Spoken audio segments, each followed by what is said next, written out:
Bonjour, je m'appelle Frédéric Fortin, je suis hypnothérapeute. Ça me fait plaisir de me présenter un peu à vous pour parler des services que j'offre en hypnothérapie, mais aussi de parler un peu plus de moi. Donc, avant de me consacrer entièrement à l'hypnothérapie, j'ai travaillé comme paramédic pendant plus de 21 ans. Donc, dans toutes ces années, j'ai vécu certaines des expériences humaines les plus difficiles, des moments intenses, parfois très émouvants, mais aussi remplis de compassion, d'écoute et d'humilité. Ces expériences m'ont appris à entrer en relation avec des gens de façon simple, authentique et respectueuse, même dans les sujets les plus difficiles pour un être humain. Et c'est probablement ce qui a forgé ma manière d'accompagner aujourd'hui avec une présence vraie, une écoute attentive, une compréhension profonde de ce que les gens vivent. Au fil du temps, j'ai suivi plusieurs formations en hypnose, autant au Québec qu'en Europe, ainsi que des formations solides en accompagnement thérapeutique et en coaching. Ça me permet aujourd'hui d'offrir un service d'une grande qualité, ancré dans la rigueur, la bienveillance et l'expérience concrète du terrain. J'enseigne également à l'école d'hypnose thérapeutique et médicale où j'ai le privilège d'aider à former la relève et à partager ma passion pour cette approche. Et justement, je prends le temps de faire cette vidéo, c'est parce qu'il est grand temps de démystifier l'hypnose. Parce qu'on entend un peu tout et n'importe quoi sur le sujet et que entre les mythes et les peurs, les idées reçues, il y a beaucoup de gens qui passent à côté d'un outil extraordinaire tout simplement parce qu'ils ne savent pas ce qu'est réellement l'hypnose. Alors aujourd'hui, on va mettre les pendules un peu à l'heure. On va démystifier une partie de l'hypnose. Donc l'hypnose, ce n'est pas un pouvoir magique, c'est un outil. Puis comme n'importe quel outil, il peut être très bien utilisé ou pas. Ça dépend du cadre et de l'intention derrière son utilisation. Utilisé d'une façon éthique, professionnelle, bienveillante, l'hypnose devient un outil de communication puissant qui aide la personne à accéder à ses propres ressources, à mieux comprendre ce qu'elle vit et à orienter son attention vers des changements souhaités. Mais mal utilisé, sans information, sans formation ou encadrement, ça peut aussi devenir un moyen de manipulation ou de confusion. C'est pour ça qu'il est essentiel de bien choisir un hypnothérapeute à qui on fait confiance. Parce que l'hypnose, ce n'est pas un don, ce n'est pas un savoir-faire humain, c'est un outil.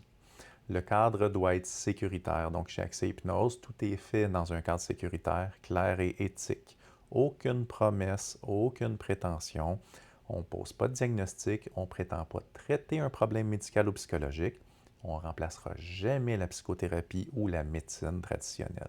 Donc, l'hypnose ne remplacera pas ni les médicaments, ni un suivi médical, ni un autre professionnel reconnu. Mon rôle, c'est d'offrir un accompagnement complémentaire centré sur le mieux-être, la compréhension et l'équilibre. Dans certains cas, le plus responsable à faire, c'est justement de ne pas utiliser l'hypnose du tout et de référer à un autre professionnel. C'est ça le vrai professionnalisme, savoir quand on peut aider et quand notre approche n'est pas celle la plus appropriée. Je vais d'ailleurs revenir sur ces détails-là, sur la sécurité de l'hypnose dans des prochaines capsules vidéo.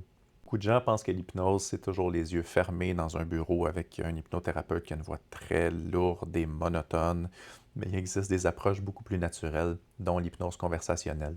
C'est une manière d'utiliser le langage, les images, les reflets, les silences, la symbolique d'une personne, pour l'aider à voir les choses autrement.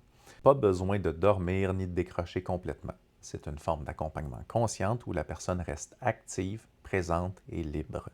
On ne fait pas d'hypnose à quelqu'un, on le fait avec la personne. C'est ce qui rend cette approche à la fois douce, sécuritaire et efficace. Parfois, on va faire des séances d'hypnose plus classiques, mais l'hypnose conversationnelle, c'est un outil extrêmement puissant et très accessible. L'importance du lien thérapeutique, d'ailleurs, les études le démontrent, c'est une des choses les plus importantes dans une démarche. Aucune technique ne remplace la relation humaine. Ce qui aide beaucoup une personne, c'est de se sentir en confiance, respecté et en présence d'une personne qui écoute réellement. Donc, c'est un lien qui permet à la personne de se sentir comprise, écoutée et soutenue. L'hypnose vient simplement enrichir cette relation en ajoutant un outil de communication plus profond et plus intuitif. Mais sans ce lien, il n'y a pas de vraie transformation. Et ça, c'est la base de tout accompagnement thérapeutique d'ailleurs. Une approche adaptée à chaque personne, c'est extrêmement important. Chaque personne est différente. Certains viennent pour quelques rencontres seulement pour travailler un sujet précis. D'autres préfèrent un accompagnement plus long terme, plus global. Il n'y a pas de formule unique. On adapte toujours la démarche selon les besoins, le rythme et les objectifs de chaque personne. Parfois, c'est surtout la relation d'aide. Parfois, on intègre des séances d'hypnose. Et parfois, on peut même intégrer certaines notions de coaching quand la personne le souhaite vraiment. et qu'elle a besoin de ces outils pour se mettre en action. L'important, c'est de toujours rester centré sur la personne et non sur la technique. Il est aussi possible de collaborer avec d'autres professionnels. Donc, par exemple, je travaille aussi en contexte de collaboration avec un groupe de médecine familiale, ce qui me permet de mieux comprendre la réalité de ces patients-là, les patients des médecins, qui pour moi sont des clients, et de situer l'hypnose dans un cadre complémentaire. Mais attention, on ne fait pas d'hypnose médicale ici. On ne prend pas en charge la condition médicale, je n'interviens pas dans le traitement et je ne remplace pas ces professionnels de la santé-là. Mon rôle, c'est d'offrir un accompagnement parallèle dans le respect total du cadre et des recommandations médicales. C'est souvent dans cette collaboration interdisciplinaire que les démarches deviennent plus cohérentes et plus durables. Une partie importante de mon travail, c'est aussi de rendre les choses compréhensibles et accessibles. Donc, j'aime expliquer en termes simples comment fonctionne la respiration, comment le corps réagit au stress, comment le cerveau apprend à se réguler. C'est une forme d'éducation générale. C'est des notions générales de psychopédagogie permettant à la personne de mieux se comprendre et de mieux comprendre ce qu'elle vit, de reprendre confiance en elle, de normaliser certaines choses en fait. Et souvent comprendre, c'est déjà commencer à aller mieux. En résumé, l'hypnose, c'est un outil de communication et d'exploration qui prend tout son sens dans le cadre humain, éthique et bienveillant de la démarche thérapeutique. Chez Accès Hypnose, on mise sur l'écoute, la sécurité et la personnalisation des démarches. Chaque démarche est unique et chaque personne mérite un accompagnement à son image. Si cette approche vous interpelle, je vous invite à visiter accèshypnose.com ou à me contacter directement par téléphone au 514-891-6751. Et si vous regardez cette vidéo-là sur une plateforme, n'oubliez pas de vous abonner parce qu'on mettra bientôt en ligne une bibliothèque de séances guidées, beaucoup d'informations sur l'hypnothérapie, peut-être même des séances d'apprentissage de l'auto-hypnose que vous pourrez utiliser à votre rythme. Donc, n'hésitez pas, abonnez-vous, partagez l'information à des gens autour de vous à qui ça pourrait servir. Ça va nous être très utile aussi. C'est toujours bien apprécié. Donc, un merci très sincère d'avoir pris le temps d'écouter cette vidéo-là jusqu'au bout. Et souvenez-vous, l'hypnose, ce n'est pas une perte de contrôle, c'est une manière douce, consciente et respectueuse de reprendre contact avec vous-même. Je suis Frédéric Fortin, hypnothérapeute.